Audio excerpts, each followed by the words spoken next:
ये हूँ मैं, ये है मेरी बाइक और ये है एकदम प्यारा सा व्यू। और क्या ही चाहिए एक इंसान या कोई बाइकर को। दोस्तों, कभी कभी जिंदगी का सबसे खूबसूरत सफर अचानक एक दर्दनाक अंत तक ले आता है। एक ऐसी 24 साल की लड़की जिसके चेहरे पर हमेशा एक प्यारी सी मुस्कान रहती थी, जिसकी पहचान उसकी बाइक और उसके बड़े बड़े सपने थे, जिसने हजारों किलोमीटर अकेले बाइक चलाकर यह साबित किया कि हौसले के आगे कोई भी मंजिल दूर नहीं होती। लेकिन किसे पता था कि छत्तीसगढ़ की एक सड़क पर उसकी यह यात्रा हमेशा के लिए थम जाएगी।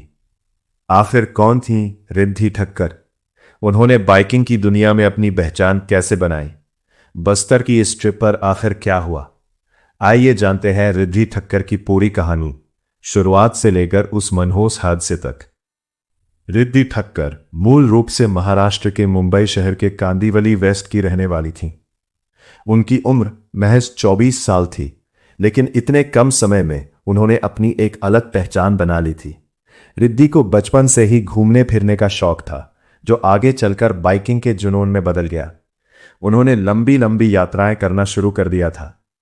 इंस्टाग्राम पर उनके करीब 16,000 फॉलोअर्स थे, जो उनकी हर नई राइड का इंतजार करते थे।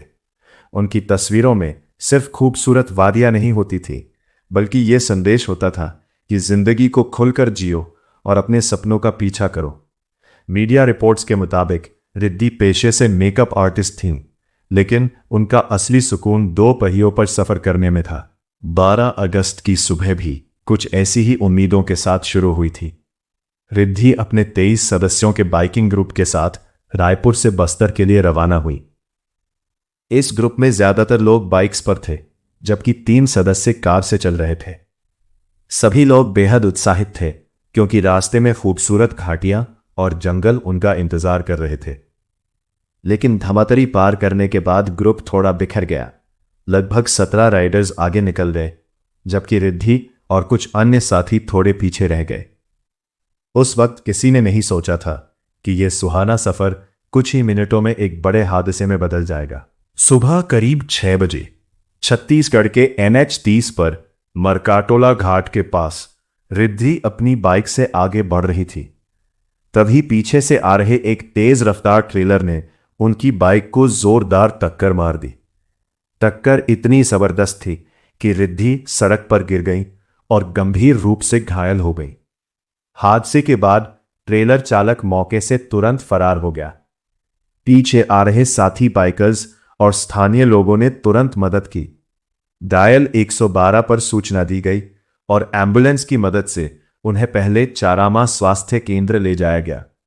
हालत गंभीर होने पर उन्हें धमतरी जिला अस्पताल रेफर किया गया, लेकिन डॉक्टरों की तमाम कोशिशों के बावजूद उनकी जान नहीं बच सकी और उन्हें मृत घोषित कर दिया गया। रिद्धि के निधन की खबर आते ही सोशल मीडिया पर शोक की लहर दौड़ गई। उनकी आखिरी इंस्टाग्राम पोस्ट, जिसमें उन्होंने अपनी यात्रा की तस्वीरें शेयर की थीं, तेजी से वायरल होने लगी। उनके फॉलोअर्स कमेंट्स में उन्हें नम आंखों से श्रद्धांजलि देने लगे। पुरूर थाना पुलिस ने मौके पर पहुंचकर शव का पोस्टमार्टम कराया और परिवार को सूचना दी। फिलहाल पुलिस फरार ट्रेलर चालक की तलाश कर रही है। यह हादसा हमें यह सोचने पर मजबूर करता है कि सड़क पर एक छोटी सी लापरवाही किसी का पूरा भविष्य छीन सकती है। इसीलिए हमेशा हेलमेट पहनें और ट्रैफिक नियमों का पालन करें। अपना और अपने परिवार का ख्याल रखें।